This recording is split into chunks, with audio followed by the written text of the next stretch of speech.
Un hombre acudió a un psiquiatra y le dijo que todas las noches se le aparecía un dragón con 12 patas y 3 cabezas, que vivía en una tremenda tensión nerviosa, que no podía conciliar el sueño y que se encontraba al borde del colapso. Que incluso había pensado en suicidarse. Creo que puedo ayudarle, le dijo el psiquiatra, pero debo advertirle que nos va a llevar un año o dos y que le va a costar a usted $3,000. $3,000, exclamó el otro. Olvídelo. Me iré a mi casa y me haré amigo del dragón. Los vecinos del místico musulmán Farid lograron persuadir a este de que acudiera a la corte de Delhi y obtuviera de Akbar un favor para la aldea. Farid se fue a la corte y cuando llegó, Akbar se encontraba haciendo sus oraciones. Cuando, al fin, el emperador se dejó ver, Farid le preguntó: ¿qué estabas pidiendo en tu oración? Le suplicaba al Todopoderoso que me concediera éxito, riquezas y una larga vida, le respondió Akbar. Farid se volvió, dando la espalda al emperador, y salió de allí mascullando: vengo a ver a un emperador. Y me encuentro con un mendigo que es igual que todos los demás.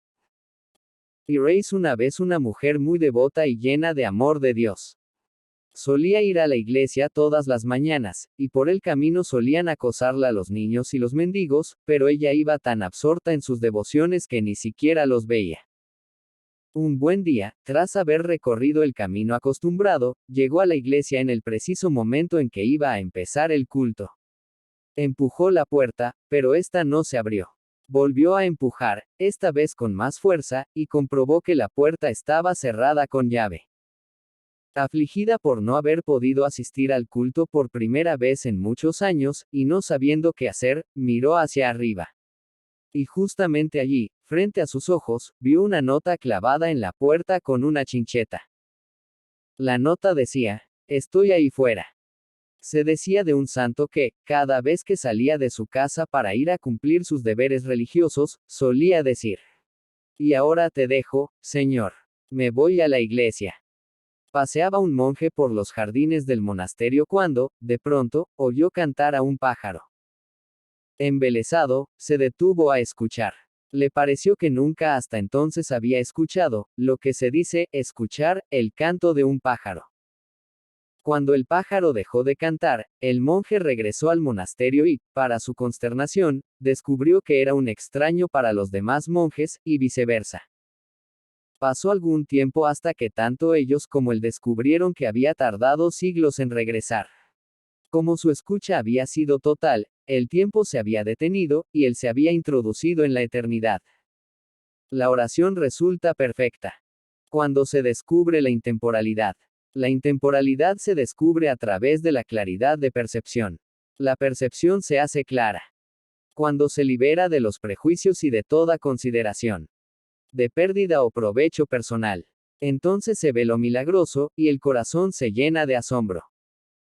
Cuando el maestro invitó al gobernador a practicar la meditación, y éste le dijo que estaba muy ocupado, la respuesta del maestro fue: me recuerdas a un hombre que caminaba por la jungla con los ojos vendados, y que estaba demasiado ocupado para quitarse la venda. Cuando el gobernador alegó su falta de tiempo, el maestro le dijo: es un error creer que la meditación no puede practicarse por falta de tiempo. El verdadero motivo es la agitación de la mente. Un experto en rendimiento laboral le presentaba su informe a Henry Ford. Como puede usted ver, señor, el informe es altamente favorable, excepto en lo referente a ese individuo que está en el vestíbulo. Siempre que paso por allí, él está sentado y con los pies encima de la mesa. Está malgastando su dinero, señor. Ese hombre, replicó Ford, tuvo una vez una idea que nos hizo ganar una fortuna, y creo recordar que sus pies se encontraban entonces en el mismísimo lugar en que se encuentran ahora. Había un leñador que se agotaba malgastando su tiempo y sus energías en cortar madera con una hacha embotada, porque no tenía tiempo, según él, para detenerse a afilar la hoja. Iréis una vez un bosque en el que los pájaros cantaban de día, y los insectos de noche. Los árboles crecían, las flores prosperaban, y toda clase de criaturas pululaban libremente. Todo el que entraba allí se veía llevado a la soledad, que es el hogar de Dios, que habita en el silencio y en la belleza de la naturaleza. Pero llegó la edad de la inconsciencia, justamente cuando los hombres vieron la posibilidad de construir rascacielos y destruir en un mes ríos, bosques y montañas. Se levantaron edificios para el culto con la madera del bosque y con las piedras del subsuelo forestal. Pináculos, agujas y minaretes apuntaban hacia el cielo, y el aire se llenó del sonido de las campanas, de oraciones, cánticos y exhortaciones. Y Dios se encontró de pronto sin hogar. Dios oculta las cosas poniéndolas ante nuestros ojos. Escucha.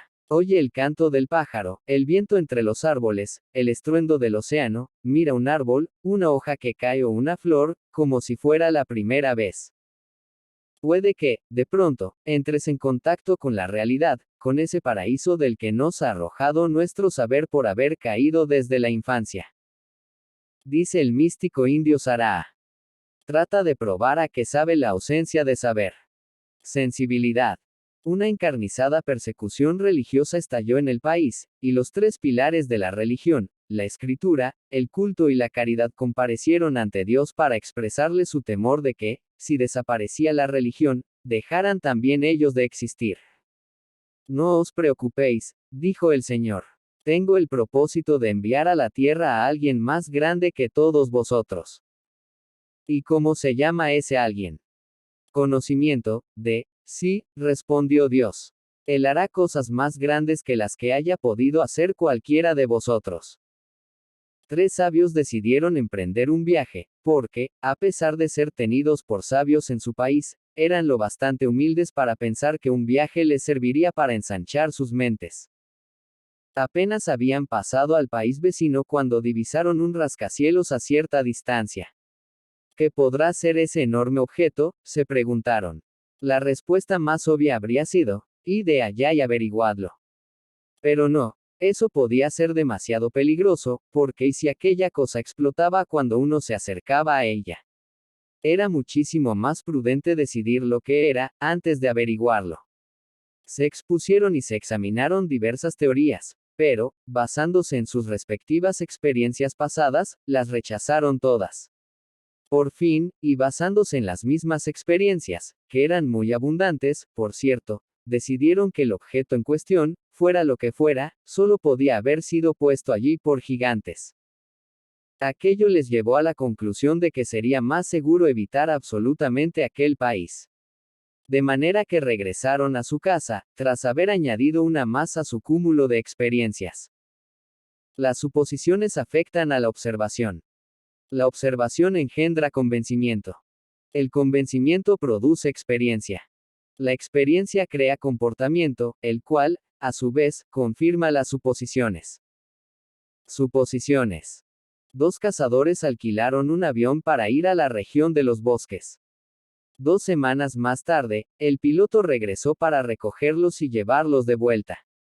Pero, al ver los animales que habían cazado, dijo, este avión no puede cargar más que con uno de los 2 búfalos. Tendrán que dejar aquí el otro. Pero si el año pasado el piloto nos permitió llevar 2 búfalos en un avión exactamente igual que este, protestaron los cazadores. El piloto no sabía qué hacer, pero acabó cediendo. Está bien. Si lo hicieron el año pasado, supongo que también podremos hacerlo ahora. De modo que el avión inició el despegue, cargado con los 3 hombres y los 2 búfalos, pero no pudo ganar altura y se estrelló contra una colina cercana. Los hombres salieron a rastras del avión y miraron en torno suyo. Uno de los cazadores le preguntó al otro, ¿dónde crees que estamos? El otro inspeccionó los alrededores y dijo, me parece que unas 2 millas a la izquierda de donde nos estrellamos el año pasado. Y más suposiciones. Un matrimonio regresaba del funeral por el tío Jorge, que había vivido con ellos durante 20 años, creando una situación tan incómoda que a punto estuvo de irse a pique el matrimonio. Tengo algo que decirte, querida, dijo el marido. Si no hubiera sido por lo que te quiero, no habría aguantado a tu tío Jorge ni un solo día. Mi tío Jorge, exclamó ella horrorizada. Yo creía que era tu tío Jorge. En el verano de 1946 corrió el rumor de que el espectro del hambre amenazaba a una determinada provincia de un país sudamericano. En realidad, los campos ofrecían un aspecto inmejorable, y el tiempo era ideal y auguraba una espléndida cosecha. Pero el rumor adquirió tal intensidad que 20.000 pequeños agricultores abandonaron sus tierras y se fueron a las ciudades. Con lo cual la cosecha fue un verdadero desastre, murieron de hambre miles de personas y el rumor resultó ser verdadero. Hace muchos años, allá por la Edad Media, los consejeros del Papa recomendaron a este que desterrara a los judíos de Roma. Según ellos, resultaba indecoroso que aquellas personas vivieran tan ricamente en el corazón mismo del mundo católico. Así pues, se redactó y fue promulgado un edicto de expulsión, para general consternación de los judíos, que sabían que, donde quiera que fuesen, no podían esperar un trato mejor que el que les obligaba a salir de Roma. De manera que suplicaron al Papa que reconsiderara su decisión. El Papa, que era un hombre ecuánime, les hizo una propuesta un tanto arriesgada. Debían elegir a alguien para que discutiera el asunto con él mismo en público y, si salía victorioso del debate, los judíos podrían quedarse. Los judíos se reunieron a considerar la propuesta. Rechazarla significaba la expulsión. Aceptarla significaba exponerse a una derrota segura, porque ¿quién iba a vencer en un debate en el que el Papa era juez y parte a la vez? Sin embargo, no había más remedio que aceptar. Ahora bien, resultaba imposible encontrar a un voluntario dispuesto a debatir con el Papa. La responsabilidad de cargar sobre sus hombros con el destino de los judíos era más de lo que cualquier hombre podía soportar. Pero, cuando el portero de la sinagoga se dio cuenta de lo que ocurría, se presentó ante el gran rabino y se ofreció como voluntario para representar a su pueblo en el debate. El portero, exclamaron los demás rabinos cuando lo supieron. Imposible. Está bien, dijo el gran rabino, ninguno de nosotros está dispuesto a hacerlo, de manera que, o lo hace el portero o no hay debate. Y así, a falta de otra persona, se designó al portero para que celebrara el debate con el Papa.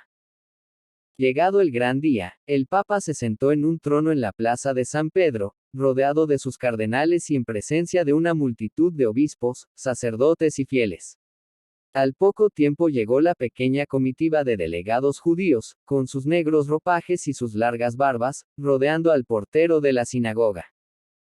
Quedaron el uno frente al otro, y el debate comenzó. El Papa alzó solemnemente un dedo hacia el cielo y trazó un amplio arco en el aire. Inmediatamente, el portero señaló con énfasis hacia el suelo. El Papa pareció quedar desconcertado. Entonces volvió a alzar su dedo con mayor solemnidad aún y lo mantuvo firmemente ante el rostro del portero. Este, a su vez, alzó inmediatamente 3 dedos y los mantuvo con la misma firmeza frente al Papa, el cual pareció asombrarse de aquel gesto. Entonces el Papa deslizó una de sus manos entre sus ropajes y extrajo una manzana. El portero, por su parte, sin pensarlo 2 veces, introdujo su mano en una bolsa de papel que llevaba consigo y sacó de ella una delgada torta de pan. Entonces el Papa exclamó con voz potente: «¡Ey, representante judío ha ganado el debate! Queda revocado, pues, el edicto».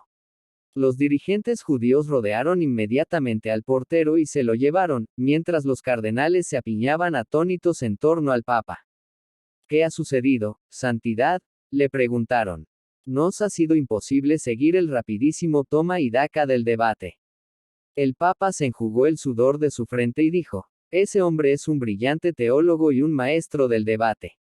Yo comencé señalando con un gesto de mi mano la bóveda celeste, como dando a entender que el universo entero pertenece a Dios, y él señaló hacia abajo con su dedo, recordándome que hay un lugar llamado infierno, donde el demonio es el único soberano. Entonces alcé yo un dedo para indicar que Dios es uno. Imagínense mi sorpresa cuando le vi alzar a él 3 dedos indicando que ese Dios uno se manifiesta por igual en 3 personas, suscribiendo con ello nuestra propia doctrina sobre la Trinidad. Sabiendo que no podría vencer a ese genio de la teología, intenté, por último, desviar el debate hacia otro terreno, y para ello saqué una manzana, dando a entender que, según los más modernos descubrimientos, la Tierra es redonda. Pero, al instante, él sacó una torta de pan ácimo para recordarme que, de acuerdo con la Biblia, la Tierra es plana. De manera que no he tenido más remedio que reconocer su victoria. Para entonces, los judíos habían llegado ya a su sinagoga. ¿Qué es lo que ha ocurrido?, le preguntaron perplejos al portero, el cual daba muestras de estar indignado. Todo ha sido un montón de tonterías, respondió. Veréis. Primero, el Papa hizo un gesto con su mano como para indicar que todos los judíos teníamos que salir de Roma. De modo que yo señalé con el dedo hacia abajo para darle a entender con toda claridad que no pensábamos movernos. Entonces él me apunta amenazadoramente con un dedo como diciéndome, no te me pongas chulo. Y yo le señalo a él con 3 dedos para decirle que él era 3 veces más chulo que nosotros, por haber ordenado arbitrariamente que saliéramos de Roma. Entonces veo que él saca su almuerzo, y yo saco el mío. Por lo general, la realidad no es lo que es, sino lo que nosotros hemos decidido que sea. Una viejecita judía ocupa su asiento en un avión, junto a un enorme sueco al que se queda mirando fijamente. Luego, dirigiéndose a él, le dice, usted perdone. ¿Es usted judío? No, le responde el sueco. Pocos minutos más tarde, ella vuelve a insistir, ¿podría usted decirme, y perdone la molestia, si es usted judío? Le aseguro a usted que no, responde él. Ella se queda escudriñándole durante unos minutos y vuelve a la carga. Habría jurado que era usted judío. Para acabar con tan enojosa situación, el hombre le dice a la anciana, está bien, sí, soy judío. Ella vuelve a mirarle, sacude su cabeza y dice, pues la verdad es que no lo parece. Primero sacamos nuestras conclusiones, y luego hallamos la forma de llegar a ellas. En la sección de alimentación de un supermercado se encontraba una mujer inclinada, mientras escogía unos tomates. En aquel momento sintió un agudo dolor en la espalda, se quedó inmóvil y lanzó un chillido. Otra clienta, que se encontraba muy cerca, se inclinó sobre ella con gesto de complicidad y le dijo, si cree usted que los tomates están caros, aguarde a ver el precio del pescado. ¿Qué es lo que te hace reaccionar? ¿La realidad o lo que tú supones sobre ella? Subió un hombre a un autobús y tomó asiento junto a un joven que tenía todo el aspecto de ser un hippie. El joven llevaba un solo zapato. Ya veo, joven, que ha perdido usted un zapato. No, señor, respondió el aludido. He encontrado uno. Es evidente para mí, lo cual no significa que sea cierto. Un vaquero iba cabalgando por el desierto. De pronto se encontró con un indio tendido sobre la carretera, con la oreja pegada al suelo. ¿Qué pasa, jefe?, dijo el vaquero. Gran rostro pálido con cabellera roja, conducir Mercedes Benz verde oscuro con pastor alemán dentro y matrícula SDT 965 rumbo oeste. Caramba, jefe. ¿Quieres decir que puedes oír todo eso con solo escuchar el suelo? Yo no escuchar suelo. Hijo de puta, atropellarme. Una ostra divisó una perla suelta que había caído en una grieta de una roca en el fondo del océano. Tras grandes esfuerzos, consiguió recobrar la perla y depositarla sobre una hoja que estaba justamente a su lado.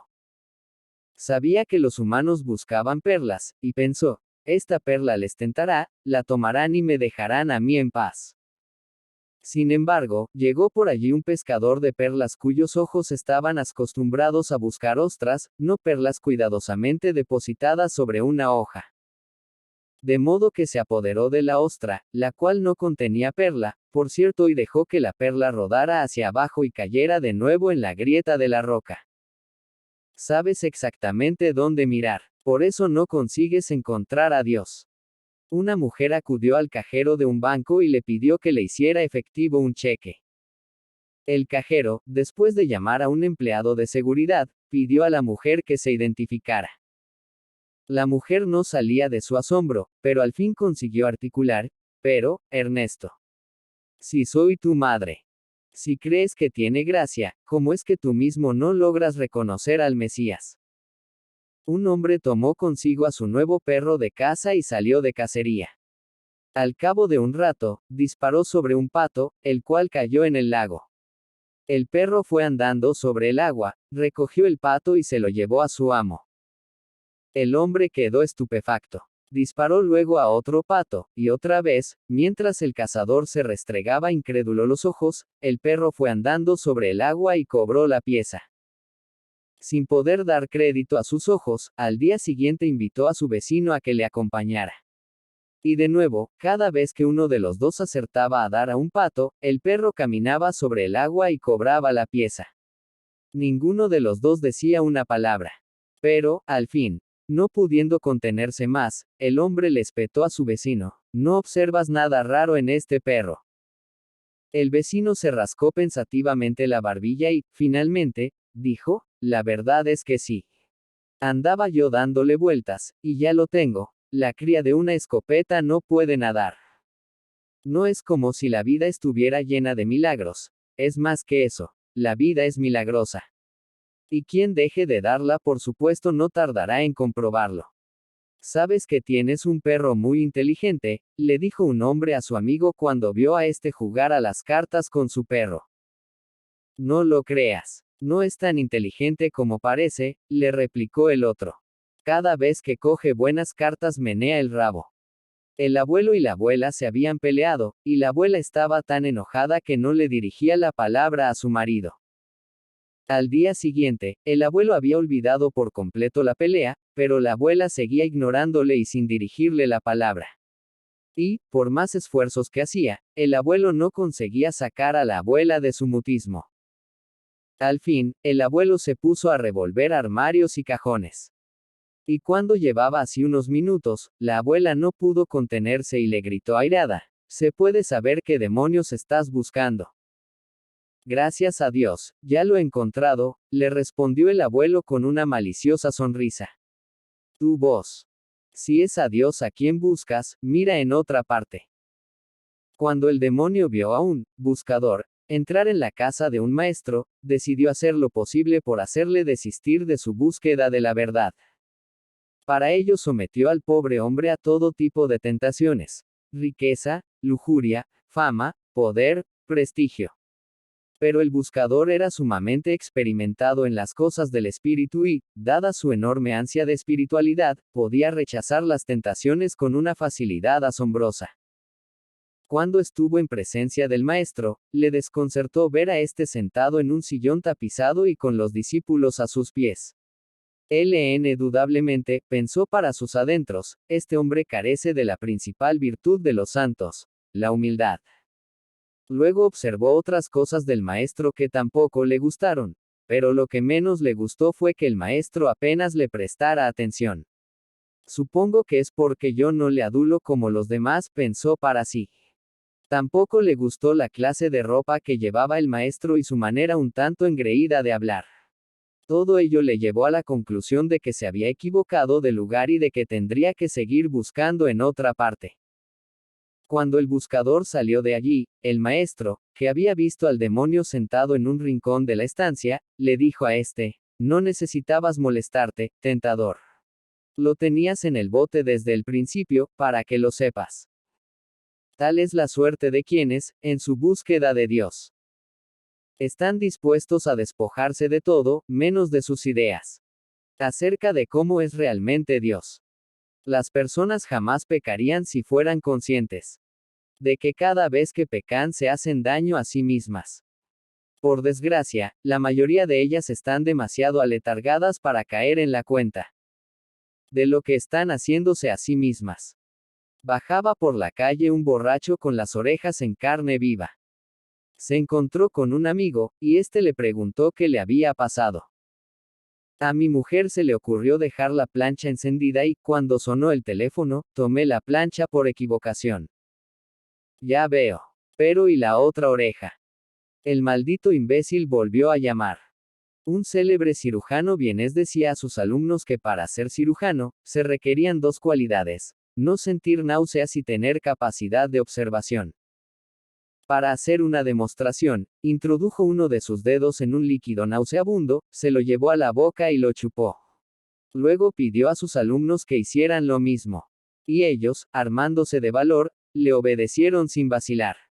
Entonces, sonriendo astutamente, dijo el cirujano: «Caballeros, no tengo más remedio que felicitarles a ustedes por haber superado la primera prueba. Pero, desgraciadamente, no han superado la segunda, porque ninguno de ustedes se ha dado cuenta de que el dedo que yo he chupado no era el mismo que había introducido en ese líquido. El pastor de una elegante feligresía había delegado en sus subalternos la tarea de saludar a la gente tras el servicio dominical. Pero su mujer le persuadió de que se encargara él mismo de hacerlo. No sería espantoso, le dijo, que al cabo de los años no conocieras a tus propios feligreses. De modo que, al domingo siguiente, concluido el servicio, el pastor ocupó su puesto a la puerta de la iglesia. La primera en salir fue una mujer perfectamente endomingada. El pastor pensó que debía de tratarse de una nueva feligresa. ¿Cómo está usted? Me siento feliz de tenerla con nosotros, le dijo el pastor mientras le tendía la mano. Muchas gracias, replicó la mujer, un tanto desconcertada. Espero verla a menudo por aquí. Nos encanta ver caras nuevas. Sí, señor. ¿Vive usted en esta parroquia? La mujer no sabía qué decir. Si me da usted su dirección, una tarde de estas iremos a visitarla mi mujer y yo, o tendrá usted que ir muy lejos, señor. Soy su cocinera. Un vagabundo se presentó en el despacho de un acaudalado hombre de negocios a pedir una limosna. El hombre llamó a su secretaria y le dijo, ¿ve usted a este pobre desgraciado? Fíjese cómo le asoman los dedos a través de sus horribles zapatos. Observe sus raídos pantalones y su andrajosa chaqueta. Estoy seguro de que no se ha afeitado ni se ha duchado ni ha comido caliente en muchos días. Me parte el corazón ver a una persona en estas condiciones, de manera que haga que desaparezca inmediatamente de mi vista. Había un hombre sin brazos y sin piernas, mendigando en la acera. La primera vez que lo vi me conmovió de tal modo que le di una limosna. La segunda vez le di algo menos. La tercera vez no tuve contemplaciones y lo denuncié a la policía. Por mendigar en la vía pública y dar la lata. El gurú, que se hallaba meditando en su cueva del Himalaya, abrió los ojos y descubrió, sentado frente a él, a un inesperado visitante, el abad de un célebre monasterio. ¿Qué deseas?, le preguntó el gurú. El abad le contó una triste historia. En otro tiempo, su monasterio había sido famoso en todo el mundo occidental, sus celdas estaban llenas de jóvenes novicios, y en su iglesia resonaba el armonioso canto de sus monjes.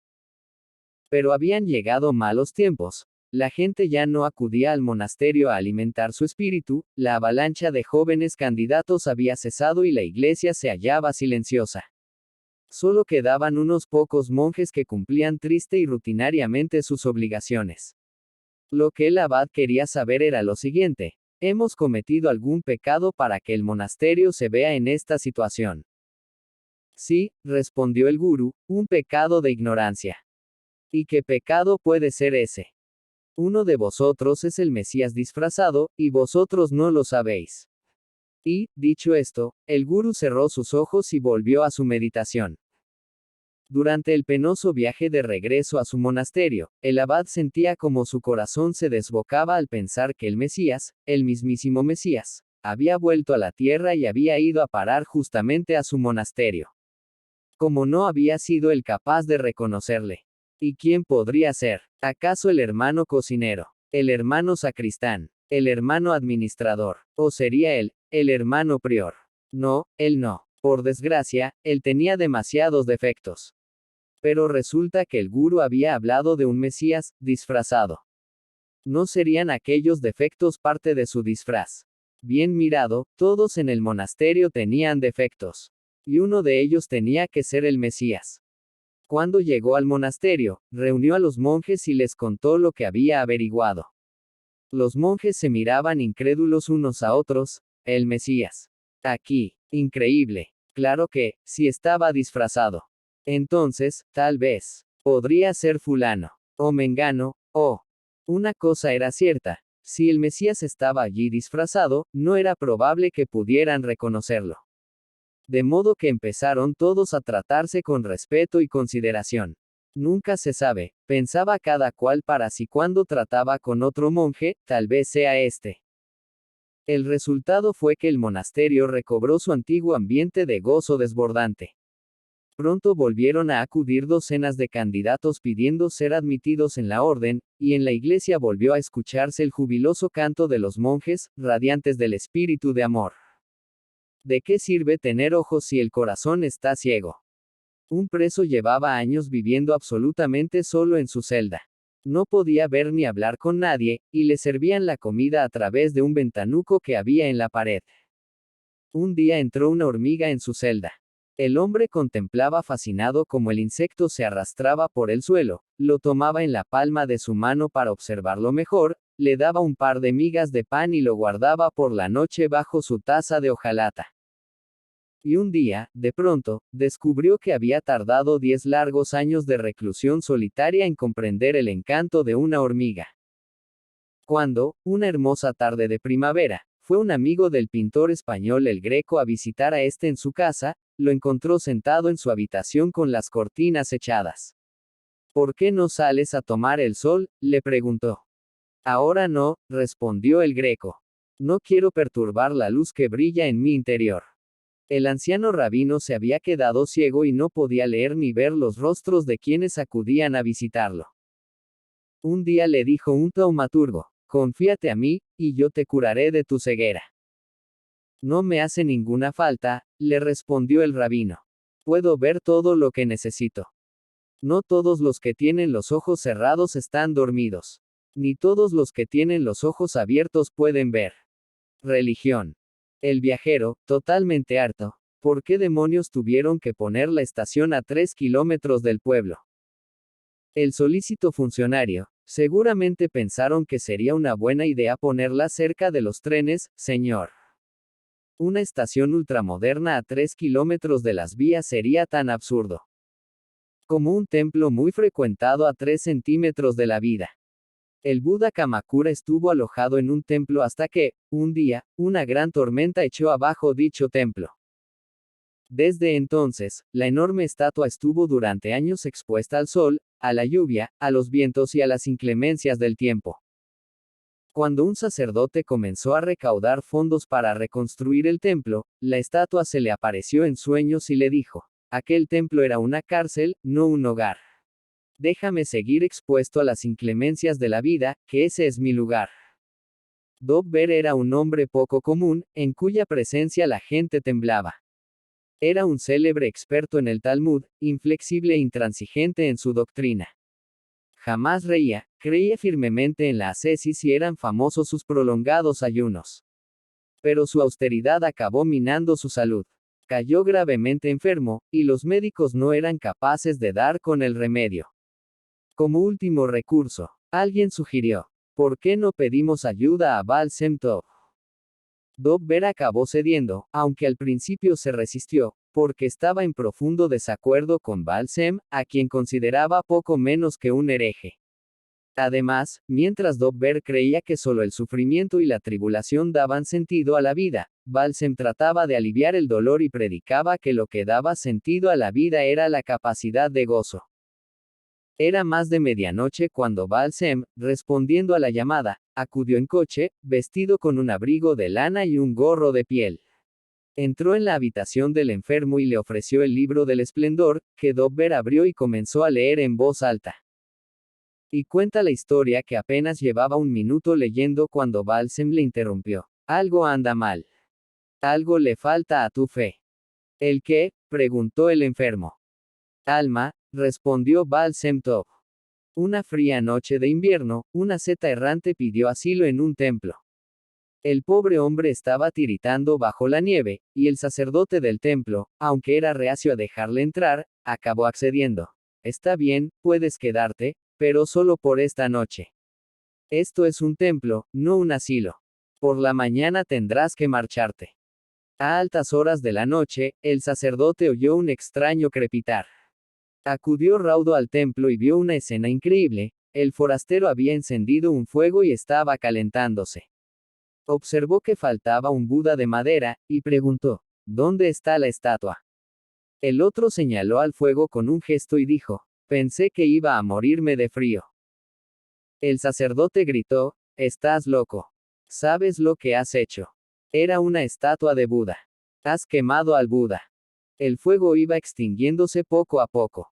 El asceta lo contempló fijamente y comenzó a removerlo con su bastón.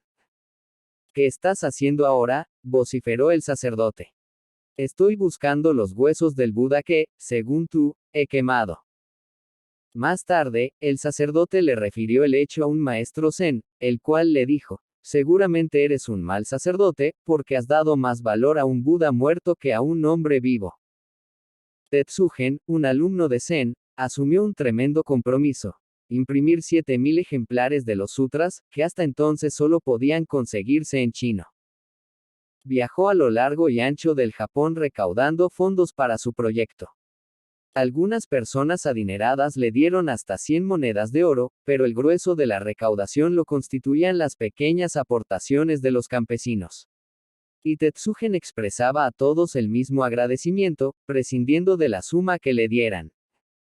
Al cabo de 10 largos años viajando de aquí para allá, consiguió recaudar lo necesario para su proyecto. Justamente entonces se desbordó el río Uji, dejando en la miseria a miles de personas. Entonces Tetsugen empleó todo el dinero que había recaudado en ayudar a aquellas pobres gentes. Luego comenzó de nuevo a recolectar fondos. Y otra vez pasaron varios años hasta que consiguió la suma necesaria. Entonces se desató una epidemia en el país, y Tetsugen volvió a gastar todo el dinero en ayudar a los damnificados.